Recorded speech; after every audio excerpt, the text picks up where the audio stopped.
Halo teman-teman semua, hari ini saya ingin menceritakan tentang syarat dan ketentuan yang ada di dalam exchange counter. Ya, buat Anda yang mungkin belum mengerti bagaimana caranya melakukan transaksi di dalam exchange counter, bisa nanti minta ya ke para pengguna Anda supaya bisa dapat link tentang video tutorial bagaimana caranya melakukan transaksi di dalam exchange counter. Oke, nah perlu diingat bahwa ada tiga pihak di dalam exchange counter ini. Ada penjual, orang yang ngejual VP. Ada pembeli, orang yang ngebeli VP. Ada perusahaan, perusahaan ini sifatnya membeli VP dan juga menjadi penengah antara penjual dan pembeli. Oke, nah waktu operasi dari exchange counter ini kira-kira jam 10 pagi sampai jam 10 malam. Jadi tidak lebih ya. Jadi kalau lebih dari jam 10 malam udah tutup, kurang dari jam 10 pagi masih belum buka. Jadi Anda perlu ingat bahwa operasinya jam 10 pagi sampai jam 10 malam aja. Oke. Nah, kalau misalkan dalam kondisi tutup, maka kita sebagai penjual tidak bisa melakukan penjualan VP, sebagai pembeli pun kita nggak bisa melakukan pembelian VP. Perusahaan juga tidak bisa melakukan pembelian VP dan tidak bisa menengahi kedua belah pihak. Oke. Jadi ketika lagi tutup, semuanya tutup, nggak bisa ngapa-ngapain. Oke, tidak bisa melakukan transaksi di dalam exchange counter ini. Oke. Nah, bagaimana caranya kita melakukan transaksi? Yang pertama adalah proses transaksi jual ke perusahaan. Perusahaan ini sifatnya hanya bisa membeli, tidak bisa menjual. Karena kan perusahaan tidak menjual poin ya. Perusahaan hanya bisa membeli poin aja dari kita, membeli VP dari kita. Oke. Nah, misalkan contoh, ini perusahaan. Ya, perusahaan akan meletakkan namanya order pembelian. Order pembeliannya misalkan ada A 5 VP, B 10 VP, C 5 VP, dan D 20 VP, misalkan. Dan kita punya 10 VP untuk kita jual nih. Nah, kita misalkan mau ngejual ke perusahaan, maka kita akan kejual ke B. Ketika kita menjual ke B, maka statusnya dari tertunda akan berubah menjadi status proses. Ketika menjadi status proses, maka perusahaan akan melakukan transfer ke kita. Ketika melakukan transfer ke kita sebagai penjual, kita akan diminta untuk melakukan konfirmasi. Setelah kita melakukan konfirmasi, maka secara otomatis penjual akan mengembalikan VP-nya ke perusahaan atau VP diambil lah ya sama perusahaan. Perlu diingat bahwa perusahaan akan mengalokasi dana dari profitnya sebesar 50% maksimal dari keuntungan perusahaan yang akan dikembalikan lagi ke member. Jadi order pembelian ini akan disesuaikan dengan profit perusahaan. Oke. Nah, ada lagi proses kedua yaitu proses jual beli antara member ya. Kenapa harus ada jual beli sih antara member? Karena sederhana sekali, gampang gitu ya. Karena banyak banget member yang pengen beli VP, gampangnya gitu. Banyak banget member pengen beli VP untuk apa? Supaya mereka bisa membeli paket yang lebih tinggi, supaya mereka bisa menikmati keuntungan yang lebih tinggi. Tapi Anda nggak usah khawatir, karena beli ini tidak bersifat wajib ya, tidak bukan keharusan, tapi opsional. Kalau Anda mau, monggo, silahkan. Kalau Anda nggak mau, juga nggak apa-apa. Oke, prosesnya kurang lebih seperti ini. Anda sebagai pembeli, Anda akan meletakkan order pembelian. Misalkan si A akan taruh 5 VP, si B taruh 10 VP, si C taruh 5 VP, si D taruh 20 VP. Dan Anda sama nih, Anda cuma punya 10 VP. Anda misalkan milih si B. Oke, Anda klik si B, maka sama juga prosesnya, statusnya ya, dari tertunda akan berubah menjadi proses.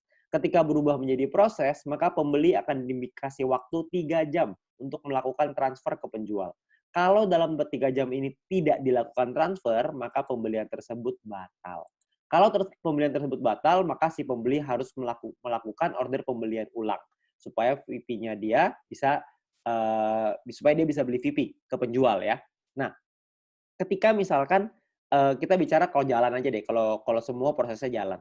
Kalau jalan, maka si pembeli akan dikasih satu list nih, ada penjualnya siapa, VP-nya berapa, jumlahnya berapa, nama rekeningnya berapa, nomor rekeningnya berapa. Jadi di sini akan ada list-nya, ada datanya nanti. Nah, perlu diingat Anda sebagai pembeli, Anda harus pastiin nomor rekening dan nama rekeningnya sama antara di exchange counter dengan di bank.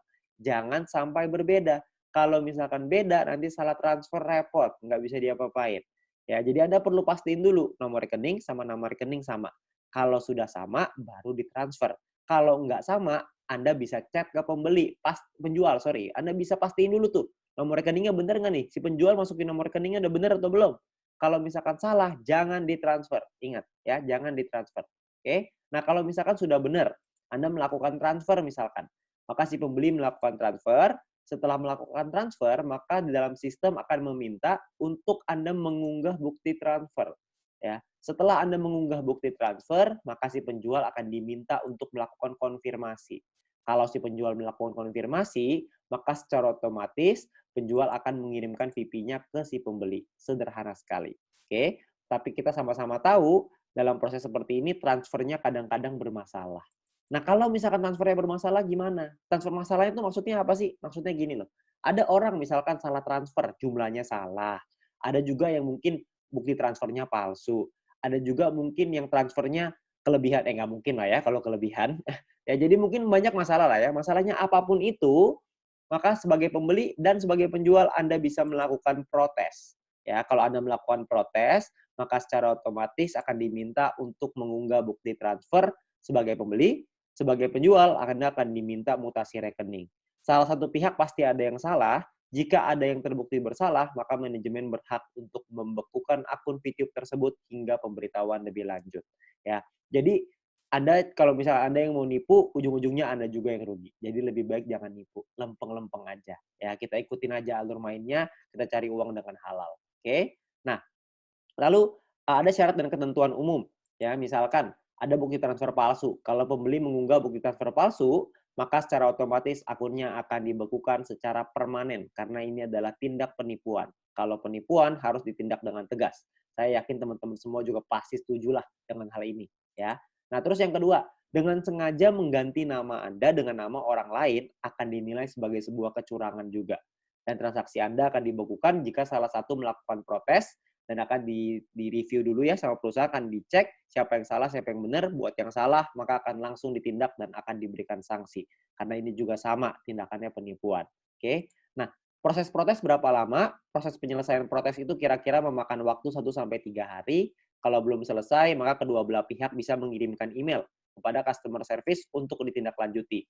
1 hari itu untuk yang tidak ada masalah ya. Kalau nggak ada masalah akan dilepas pembekuannya, dikunci akunnya gitu ya, dibekuin dulu. Sementara kalau misalkan nggak ada masalah akan dilepas, kalau misalkan yang masih bermasalah maka akan tetap dibekukan atau tetap dikunci sampai masalah itu selesai. Kalau sudah selesai baru akan dilepas semuanya. Oke? Jadi sebisa mungkin kita meminimalisir adanya masalah, sebisa mungkin buat mungkin teman-teman saran saya adalah udahlah kalau buat yang mau nipu jangan nipu. Buat apa? Buat apa juga kita punya uang tapi kalau uangnya uang haram, betul nggak? Ya. Nah, informasi tambahan untuk Anda, sebagai penjual maksimal Anda hanya bisa melakukan 4 transaksi pending atau tertunda.